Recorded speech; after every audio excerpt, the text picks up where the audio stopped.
Aliou Cissé pourrait très bientôt quitter l'équipe nationale du Sénégal. Enfin 9 ans plus tard, il a enfin décidé de quitter l'équipe du Sénégal. Pour moi franchement c'est vraiment un moment marquant dans le football sénégalais de manière globale, parce que franchement pour moi c'est l'un des meilleurs coachs que le Sénégal ait pu voir justement dans son équipe nationale, surtout qu'il a porté la seule et l'unique CAN du Sénégal. Donc pour moi c'est vraiment un coach qui a marqué l'histoire du pays, et je pense que vraiment aujourd'hui c'était temps de faire un bilan de son parcours avec l'équipe nationale du Sénégal en 9 ans de carrière au Sénégal. Je pense qu'il y a pas mal de choses à dire, donc ça va être une vidéo assez chill. Donc sur ce, n'hésitez pas à vous abonner et à liker. Sans plus tarder, on commence la vidéo. Donc voilà, c'est pas sûr à 100%, c'est pas officiel encore, mais je pense que très bientôt ça va être annoncé par l'équipe du Sénégal. Aliou Cissé n'est plus le sélectionneur du Sénégal. L'État sénégalais a décidé de ne pas prolonger son sélectionneur, vainqueur de la CAN en 2022 selon Tagatsen. Donc on sait pas si vraiment c'est une source fiable ou pas, mais je pense que si les médias en parlent, si tous les grands médias français en parlent, c'est que vraiment c'est très sérieux, et je pense que vraiment il est temps de faire un bilan du coach, qu'il a pu faire avec le Sénégal, ce qu'il a pu apporter, les grands joueurs qu'il a connus sous son air, etc. 9 ans de carrière, c'est pas rien, et pour moi franchement c'est le moment d'en parler de manière globale. Donc ça va être une vidéo assez chill, installez-vous confortablement et on est parti. Donc voilà, on a vu quelques news concernant ça. Déjà on a vu cette image, cette magnifique image justement du Sénégal qui a pu remporter leur première et unique CAN à l'heure actuelle justement du football. Très très belle équipe en 2022 si vous vous souvenez bien, qui a vraiment été très très belle encore une fois, très belle épopée du pays. Et pour moi voilà, on voit Aliou Cissé juste ici. Donc pour moi c'est juste incroyable encore une fois ce Sénégal Sénécar Tour qui a été vraiment très très propre. Donc on a déjà un petit bilan on va dire du Sénégal. Donc Aliou Cissé en 9 ans c'est 93 matchs, 60 victoires, 21 matchs nuls et seulement 12 défaites en 93 matchs. Donc c'est vraiment très très impressionnant. Une CAN gagnée, une finale de CAN perdue, 4 CAN disputées au total, 2 coupes du monde jouées, une première nation africaine pendant 3 ans. Donc clairement on a vu que voilà, Aliou Cissé a réussi à ramener le Sénégal le plus haut possible en Afrique. Après on sait que le Sénégal ça a toujours été une très bonne équipe, très bien réputée en Afrique, etc. Mais Aliou Cissé a quand même augmenté ça et a quand même mis le Sénégal à l'heure actuelle. Quand on voit le Sénégal on dit que c'est top 3 meilleures équipes africaines, mais avant c'était pas à ce point là. Donc là franchement très beau travail de la part de Aliou Cissé, 18e équipe au monde, donc ça également c'est un grand exploit de sa part. On sait qu'à l'heure actuelle la première équipe africaine au monde c'est le Maroc il me semble dans le classement FIFA, mais en tout cas le Sénégal est vraiment l'une des équipes qui est vraiment très très bien classée dans le classement FIFA, le meilleur coach de l'histoire de l'équipe nationale du Sénégal selon pas mal de monde. Donc franchement pour moi c'est vraiment un très très beau parcours pour lui. Donc voilà, on a également vu ça, 70 victoires, 24 nuls, 13 défaites. Donc ça c'est également très très propre, encore une fois, mettez du respect sur lui. Donc lui, on a Malick Traoré également qui nous dit que le contrat de Aliou Cissé qui allait jusqu'au 30 août 2024 ne sera pas renouvelé. Le souhait de la FSF, donc Fédération Sénégalaise de Football, était de prolonger le champion d'Afrique d'1 an, chose que le ministère des Sports a refusé, à faire à suivre. Donc on se pose peut-être la question, après en ce moment ça devenait un peu compliqué pour lui. À la CAN 2024 en Côte d'Ivoire c'était vraiment très compliqué. Ils sont sortis en 8e voire en quart de finale, ce qui est vraiment pas bon pour le Sénégal, et depuis ça a été compliqué pour lui. Il a beaucoup été critiqué sur les choix tactiques, sur les choix de joueurs, surtout un petit peu tout. Donc malheureusement il a beaucoup été critiqué, insulté, etc. Alors que voilà, beaucoup oublient ce qu'il a pu faire pour le Sénégal. Donc voilà, le bilan plaît dans sa faveur. Après 9 ans à la tête de l'équipe nationale du Sénégal, Aliou Cissé a marqué son empreinte, il est entré dans l'histoire.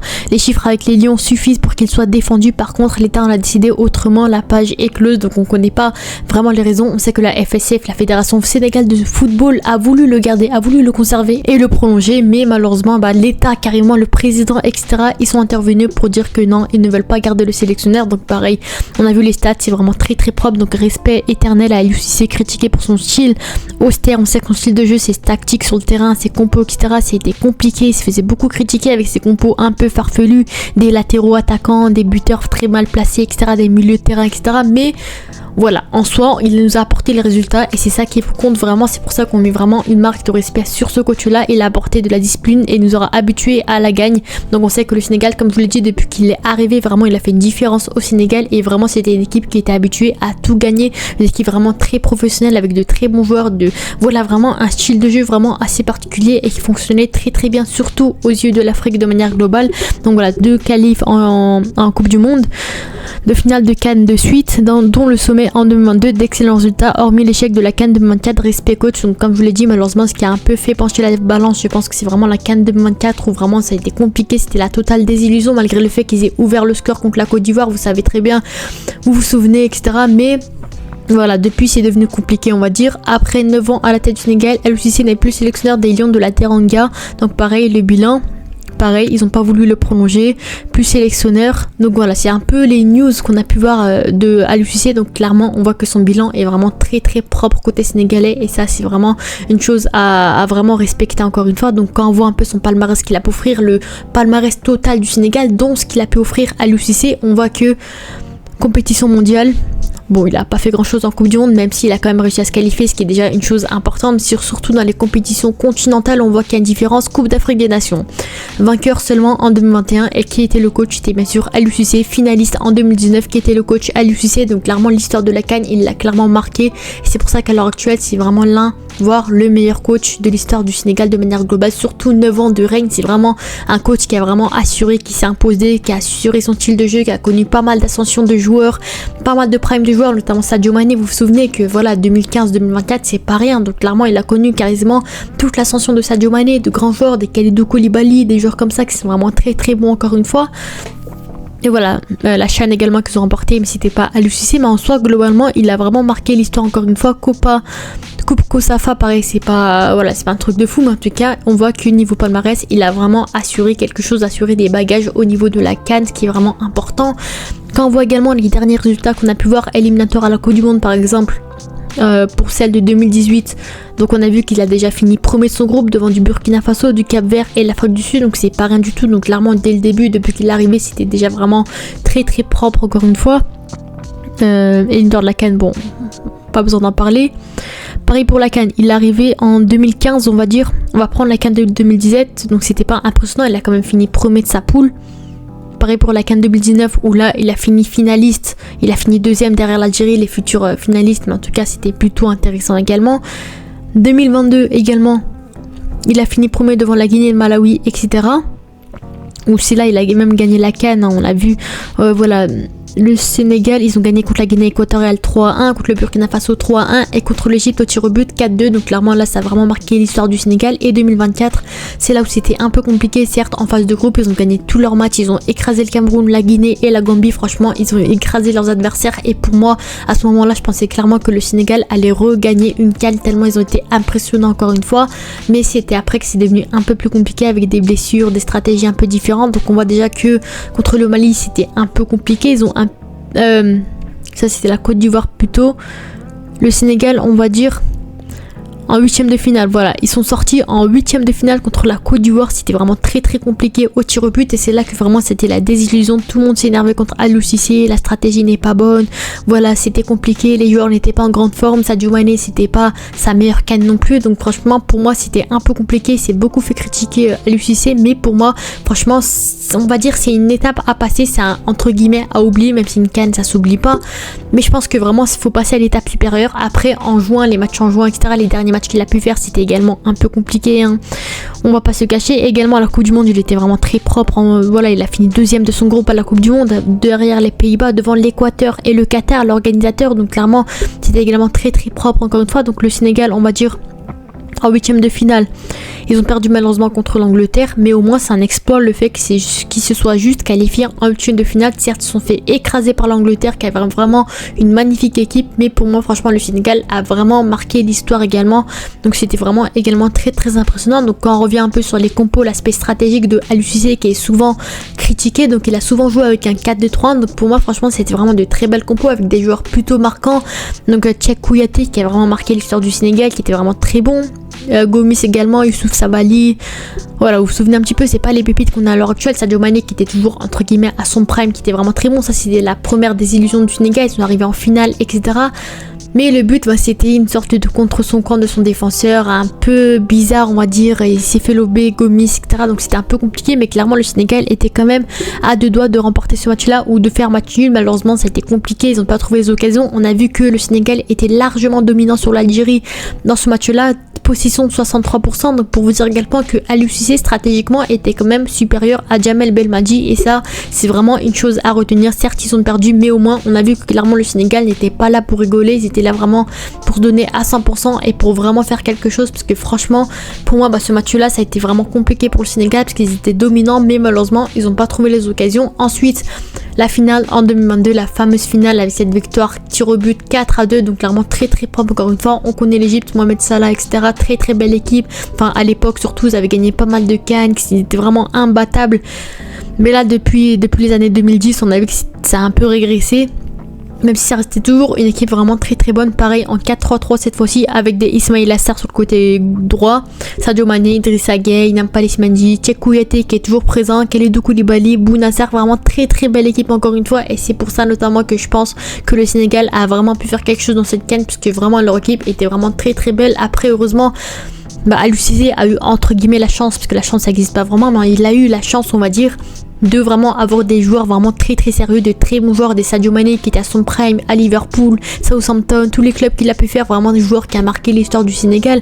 Ismail Assar à Watford qui était vraiment très très bon, je sais plus dans quel club il joue à ce moment là, peut-être Watford, mais en tout cas c'était un très bon joueur. Cheikhou Kouyaté qui est passé par des clubs comme West Ham, Crystal Palace et la Première Ligue, franchement il est passé partout et c'est vraiment un très bon joueur. Bouna Sarr également, Kalidou Koulibaly qui était à Naples, à Chelsea, qui est vraiment l'un des meilleurs défenseurs centrales à cette heure, justement à l'heure où ils ont joué la CAN. Donc clairement l'équipe du Sénégal était également régalée par tous ces joueurs-là. Également Edouard Mendy qui avait gagné la Ligue des Champions avec Chelsea. Donc clairement c'était une équipe qui était vraiment plutôt bien construite, qui de base était vraiment une très belle équipe et qui avait vraiment les joueurs, les piliers on va dire entre guillemets pour gagner cette CAN potentiellement. Ils avaient vraiment entre guillemets, certains diront qu'avec n'importe quel coach avec cette équipe ils auraient gagné la CAN, alors que non, Aliou Cissé a aligné les joueurs qu'il fallait à chaque fois pour gagner cette CAN. Donc clairement pour moi c'est très très bien joué de sa part encore une fois. Et même on a vu pas mal de joueurs de fou au Sénégal mais personne n'a réussi à gagner la CAN avec des El Hadji Diouf, des Aliou Cissé notamment à l'époque, etc. Donc pour moi c'est très... Voilà, c'est un grand exploit, surtout qu'en face il y avait des Mohamed Salah, Mostafa Mohamed, Omar Marmouche, El Neni, Fathi, Abdelmonem, et pas mal de joueurs comme ça qui étaient vraiment impressionnants. Donc pour moi franchement c'est très bien joué de la part du Sénégal. Et en Coupe du Monde où c'était également plutôt intéressant. Donc malheureusement défaite contre les Pays-Bas, mais ensuite victoire contre le Qatar et contre l'Équateur, et après raclée contre l'Angleterre. Mais en tout cas pour moi le Sénégal a vraiment été, voilà, le parcours de Aliou Cissé était vraiment marquant. Certes il a beaucoup été critiqué comme je vous l'ai dit, donc quand on voit les derniers matchs qu'ils ont pu faire le Sénégal, notamment en 2024, c'était un peu compliqué, il n'y avait pas beaucoup de victoires, etc. Donc on voit victoire contre le Burundi, match nul contre le Burkina, victoire contre la Mauritanie. On voit que c'est plus comme à l'époque, on gagnait des 4-0 contre les petites équipes sans manquer de respect entre guillemets.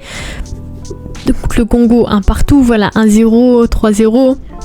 À la CAN c'était compliqué, donc en 2024 c'est là où vraiment ça a été compliqué. On a vu que c'était un peu l'année de trop pour Aliou Cissé, mais quand même ça n'a pas été dégueulasse. Il a quand même réussi à se débrouiller pour les qualifs à la CAN, c'était plutôt intéressant. Donc je pense que vraiment pour moi c'était le moment pour lui pour partir du Sénégal, puisqu'en ce moment ça devenait compliqué, il se faisait beaucoup critiquer stratégiquement sur le terrain, c'était également un peu compliqué. Donc pour moi franchement là c'est le moment parfait entre guillemets pour lui d'arrêter avec le Sénégal, de se trouver un nouveau défi. Potentiellement 9 ans de règne, c'est déjà très très propre pour moi. Clairement à l'heure actuelle, subjectivement je pense que vraiment c'est le meilleur coach de l'histoire du Sénégal. Il a apporté une CAN, il a fait une finale de CAN, il est allé en 8e de finale au minimum la Coupe du Monde. Donc clairement quoi demander de plus, il a fait vibrer tout un pays, tout un continent. Donc clairement pour moi c'était vraiment un très bon parcours pour lui. Comme je vous l'ai dit, en 2024 c'était un peu compliqué pour lui, c'était un peu l'année de trop comme je vous l'ai dit, mais je pense que vraiment ça peut être vraiment un très bon coach. Le coach qui va arriver après ça va être compliqué, il y aura pas mal de pression, mais je pense que Aliou Cissé c'est un joueur à retenir, enfin c'est un coach à retenir. Et bien sûr qui dit départ de Aliou Cissé, il faut trouver bien sûr évidemment un remplaçant. Et voilà, l'État privilégierait un sélectionneur sénégalais pour succéder à Aliou Cissé. Selon Tagatsen,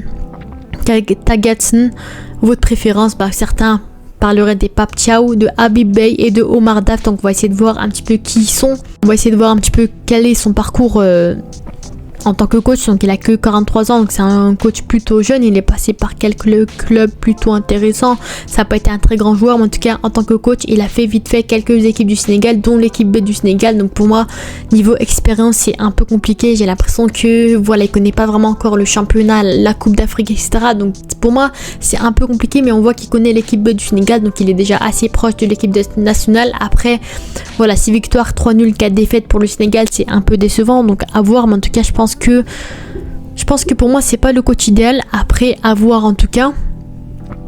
Ensuite Habib Beye, donc le fameux coach qui a monté le Red Star en Ligue 2, donc on va essayer de voir également son expérience. Habib Beye qui à l'heure actuelle n'a pas de contrat, n'a pas de club, donc on va essayer de voir un peu son palmarès.